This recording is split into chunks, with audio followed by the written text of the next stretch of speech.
Hey traders, this is Ron Haidt at Market Tamer. Happy Monday. Hope you had a great day. As always, nothing in this presentation shall constitute a recommendation to buy or sell any security. Trading stocks and options involves risk, and specific financial issues should always be addressed with your financial advisor. We'll kick off here with the Dow. It did open a little higher, ended up finishing down a whopping 60 cents on the DIA ETF. We're still above the 20-day EMA. There's just no cause for concern yet technically. Like I said in yesterday's video, if we get below the red line, which is your 20-day EMA, then we would just look the 50-day SMA, which is where we T-boned off of back on the 15th of August. The MDY, which are the mid caps, we didn't look at them. They're at they had broken out to new all-time highs about 8-10 days ago. All we're doing now is just coming down very orderly. Today we were up a little bit, 0.22%, volume pulled back. It's just looking fine. It's sort of like the IWM. If I bring it in, as we're pulling back here, we might just go back into this old trading range. Same thing for the MDY. If we get a little more of a pullback, we go into this range. So the mid caps and the small caps, more range bound if they pull back versus something like if we go to the Qs. What we want to keep an eye on, which was the title of last night's video, is all eyes are on that 50-day. We get below there, and that's what would really wave more of a yellow flag that we might have some sort of pullback. And from a seasonality perspective, market doesn't do the best right now. It really starts ramping higher as we get into October. Now, speaking of seasonality, I want to show you something because I keep getting questions on gold and silver and the metals. Long term I'm bullish. It's just not right now from an opinion standpoint. There's no catalyst that's sending the metals higher. We've had a rough June, July, August. I commented that once we take out the 200-day, that would not be a good sign. You can see how we tried to bounce back up and hit it, and then it was just an avalanche, dropping, $11. That's a lot. That's a big, big move. Well, take a look at this, and this is what I'm going to show you guys in Wednesday's session. Here is gold at Financial, and this is my other company. Look how choppy it is until January.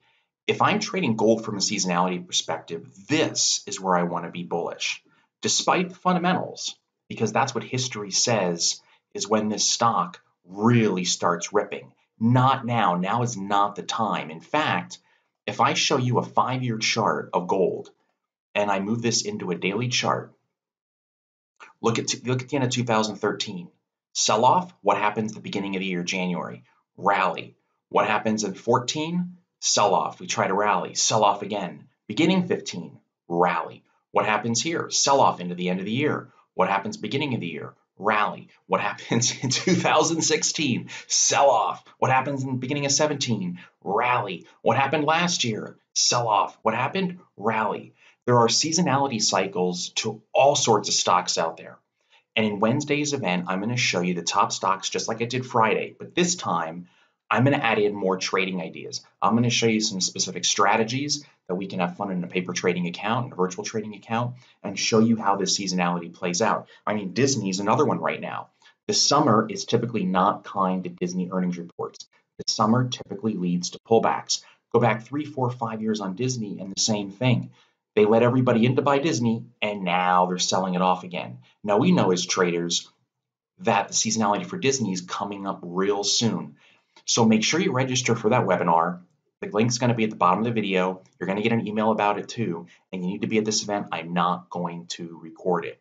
And then I'll show you exactly how to spot those stocks, even coming into next week, coming into next month. We're setting up for the best time of the trading year. This is when the money starts to move. We're getting through Labor Day. I showed you guys a chart previously how Labor Day ends up pulling back, and it's doing it right on schedule. All right, now let's take a look at, I have 2 other stocks here I want to show you guys. One is, I got a question on WYNN. Let's go into a 1-year daily chart. This thing keeps moving lower, but look what's happening now. We're getting this U. Now, when I see this U pattern and volume starts to pick up, if I am short-term bearish, I would get very worried because the target now would be right back up to a previous resistance level, which seems to be that red line right around now. That could be only 6-8 points higher. If we hit that and then start rolling over and we're rejected, it looks like a re-energized bearish trade. But short-term, this looks like a bounce now. Just beware of that U pattern. And I want to show you Auto Home here because this is a great example of a trend change. Yesterday, I brought you guys T. Rowe Price and Abercrombie. Look how this stock, ATHM, has basically been staying above the 50-day, which is the orange line, institutional moving average. And look what happened when we got below it. Went right back up, rejected. In fact, this was even in a video previously that I brought to you guys. We try to get back up again, rejected. Earnings comes out.